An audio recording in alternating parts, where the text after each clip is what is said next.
Bienvenue dans ce nouvel épisode d'analyse de mon portefeuille crypto, c'est Mathias, j'espère que vous allez bien, ça fait longtemps que je vous ai pas fait une petite update de mon portefeuille crypto, et donc voilà, c'est le cas, je le fais aujourd'hui, donc non, je ne suis pas mort, hein, j'ai toujours mes crypto-monnaies, je n'ai pas vendu mes positions, j'ai toujours la conviction, on a Trump qui est officiellement arrivé au pouvoir lundi dernier, le 20 janvier 2025, et donc voilà, progressivement on va avoir des mesures hyper favorables à l'écosystème crypto, on a vraiment une fusion entre le monde institutionnel, politique et l'écosystème crypto avec l'arrivée de Donald Trump, et tout va s'accélérer dans les prochains jours, prochaines heures, prochaines semaines, prochains mois, et je pense qu'on n'a jamais été aussi proche du dénouement, les amis, de l'épilogue, tout simplement de l'explosion qu'on attend tous, et de la fameuse alt season, parce que c'est clairement ce qu'on attend tous, du moins tous ceux qui sont positionnés en altcoin comme moi.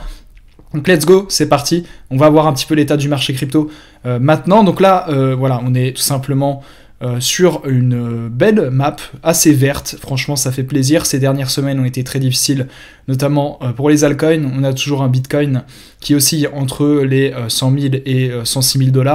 Donc voilà, il latéralise, donc c'est plutôt positif. Néanmoins, les altcoins, eux, continuent de corriger. Mais voilà, franchement, le meilleur reste à venir, les amis. Moi, je ne change pas de conviction, je ne bouge pas de position. Vous verrez mon portefeuille, il n'a pas bougé. Au pire, j'ai renforcé des positions, ce que je vais vous montrer dans quelques instants. Je vais vous montrer quelle position j'ai renforcé, si oui ou non j'ai fait quelques changements, vous verrez tout.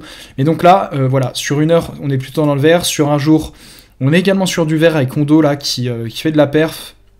Donc voilà, il y a Trump également qui a lancé son token, hein, donc un meme coin sur Solana qui a amené énormément de volume. Donc voilà, ça fait des pump and dump forcément. Si on regarde sur une semaine, voilà, tac, il a atteint les 74 $. Et voilà, là ça corrige fortement. Moi je n'y touche pas personnellement, voilà, ça reste un meme coin, ça peut être intéressant à voir ce que ça donne, mais là c'est pas le moment d'en acheter. Du moins pour ma part, voilà, sur une semaine, on est sur de la grosse correction au niveau des altcoins. On a toujours Raydium, voilà, qui fait de la perf de malade mental. C'est mon plus gros regret du bullrun, les amis. Comme quoi, il y a de la conviction. Il y a un an, j'avais acheté 5000 pour 5000 $ de Raydium. Quand il valait, alors j'avais acheté ça début janvier. Donc voilà, il y a à peu près un an, ça valait même pas $1. Et là, ça vaut, les amis, 8 $. Donc j'aurais pu faire un x8, un peu plus d'un x8, tout simplement. Donc les amis, ayez de la conviction, voilà, ayez de la conviction. Mon plus gros, c'est tout simplement, voilà, c'est ce token me fait exploser mon échec en pleine figure. Enfin voilà, il me montre mon échec devant mes yeux, parce que si j'avais eu de la conviction, si j'avais gardé ce token, je serais aujourd'hui sur un x8. Donc voilà, ayez de la conviction, les amis. Et donc au niveau des volumes, on est sur quelque chose d'assez intéressant.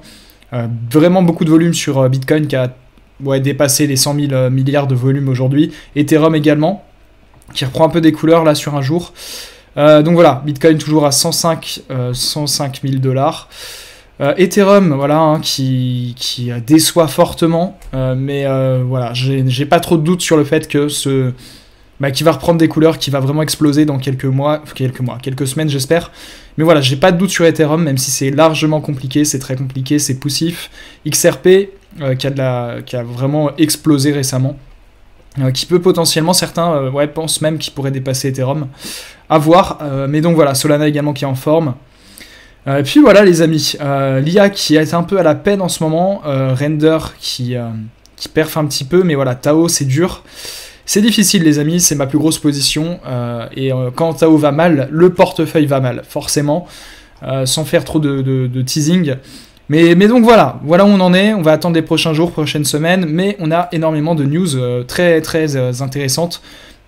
Donc Donald Trump aurait signé son premier décret sur les crypto-monnaies. Alors attention, je vois tout le monde qui s'emballe sur Twitter en mode Trump a signé un décret. Les amis, ça veut rien dire ça, c'est juste un décret. Voilà, bien sûr c'est symbolique, mais c'est parce qu'il a signé un décret que ça va changer le cours de l'histoire pour les cryptos, même si, quand bien même, l'arrivée de Trump, d'une manière ou d'une autre, va changer le cours de l'histoire pour les crypto-monnaies. Ce dernier fait notamment la pression sur Jérôme Powell pour la baisse des taux. Voilà, je pense qu'on devrait avoir un Jérôme Powell qui va faire des annonces très pleines d'espoir pour le marché, tout simplement, la semaine prochaine, sous l'influence de Trump. Donc voilà, donc Trump aurait signé un décret présidentiel historique en faveur des crypto-monnaies marquant un tournant dans la politique technologique des États-Unis. Le décret établit un groupe de travail pour explorer la création potentielle d'une réserve nationale de Bitcoin. Donc ça, c'est ce qu'on entend parler depuis des semaines, comme quoi les États-Unis feraient tout simplement constituer une réserve nationale de Bitcoin, donc ça serait hyper bullish pour le cours du Bitcoin, tout simplement. Et c'est ça qui est intéressant, les amis, et bloque le lancement de monnaie numérique de banque centrale. C'est-à-dire qu'il n'y aurait pas de lancement de monnaie numérique de banque centrale. Donc ça, c'est intéressant. Donc voilà.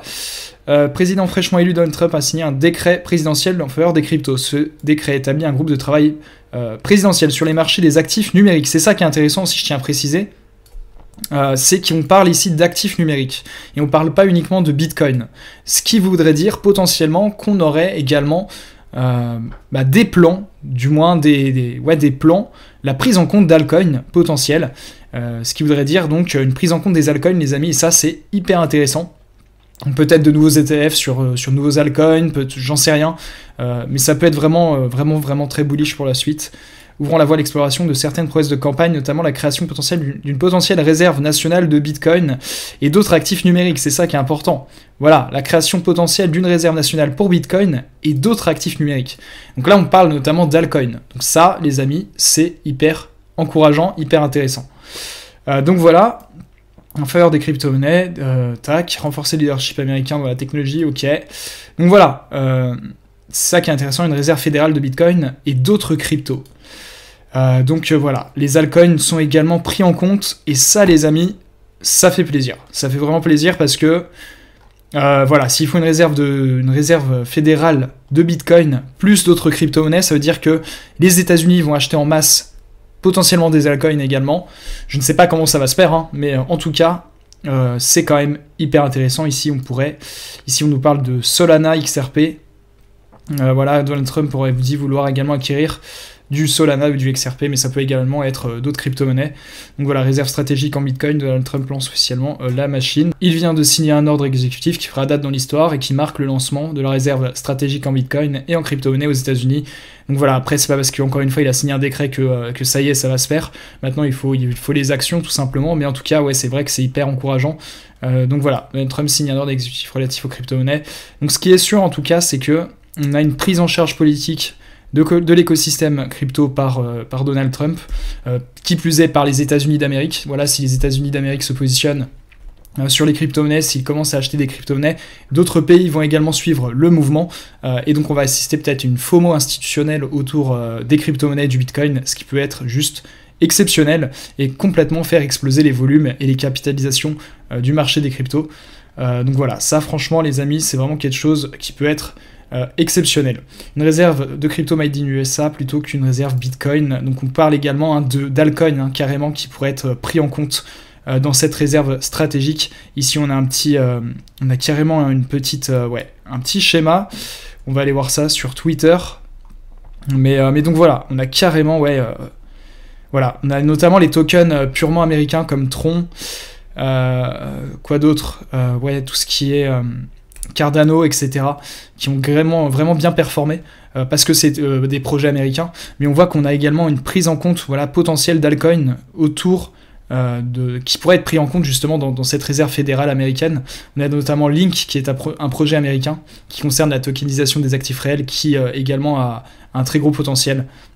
On a Grayscale également qui a fait un ETF sur Tao. Enfin bref, on a vraiment des choses qui se passent également autour des altcoins, et donc ça peut être hyper intéressant pour les semaines à venir.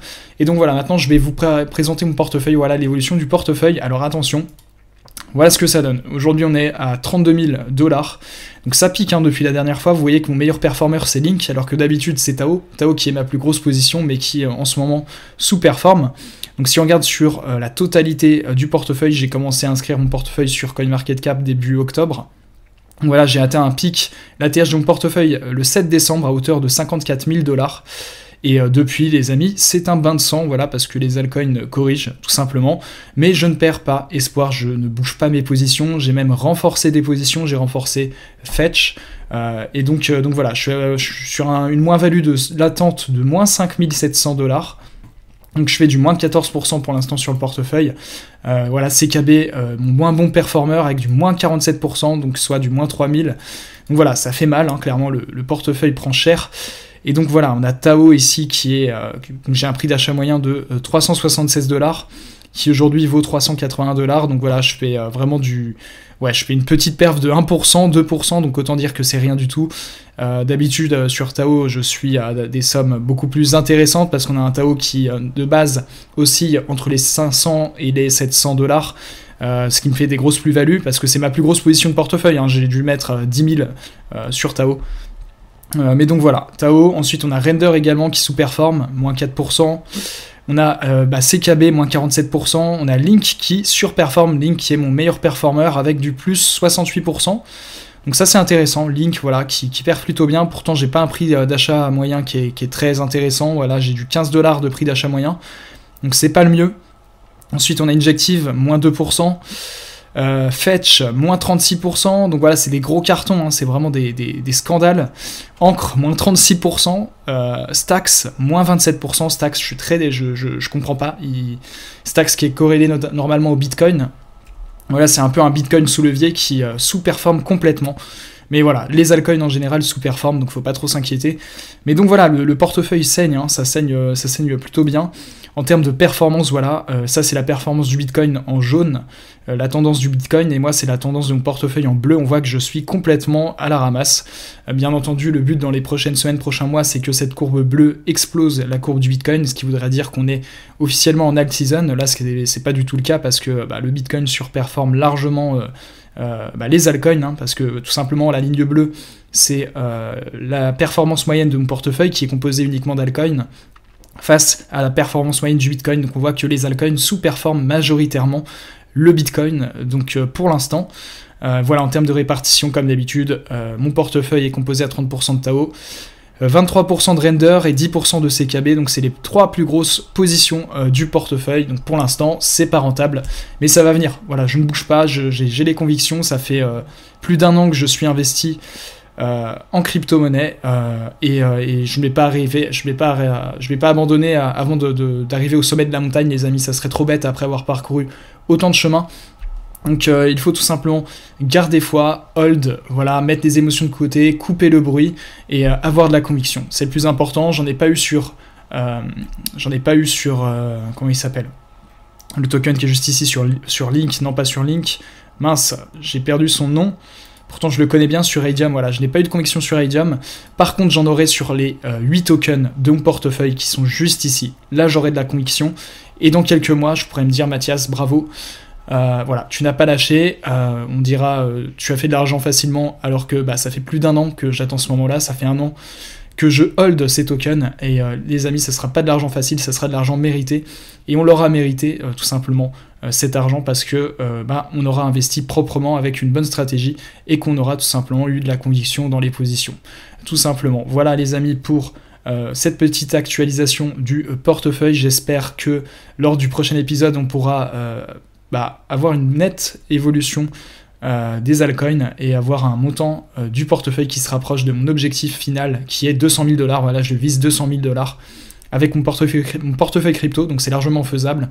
Voilà, à voir comment ça se déroule dans les prochaines semaines, prochains mois, mais en tout cas 2025, ça va être l'année de la paye, et je compte bien réussir cette année 2025, voilà. Donc le mental est là, la conviction est là, on ne bouge pas, le marché n'a jamais été aussi manipulé, je pense, voilà, face à autant de bonnes nouvelles. Donc il faut rester solide et couper le bruit. Voilà les amis. En tout cas, n'hésitez pas à me poser des questions en commentaire si vous en avez, n'hésitez pas à liker la vidéo, également à vous abonner pour ne pas louper les prochaines mises à jour de mon portefeuille. Également, je fais chaque semaine des vidéos analyse de portefeuille de la communauté, des abonnés de la communauté. Si ça t'intéresse, tu peux postuler en description, tu as un lien Google Form. Puis voilà, moi je vous souhaite en tout cas plein de bonnes choses, gardez la force et on sera tous payés à la fin, vous verrez, j'en suis persuadé, tout simplement. Voilà les amis, à très bientôt, prenez soin de vous, et puis voilà, je vous dis à très vite. Ciao, c'était Mathias.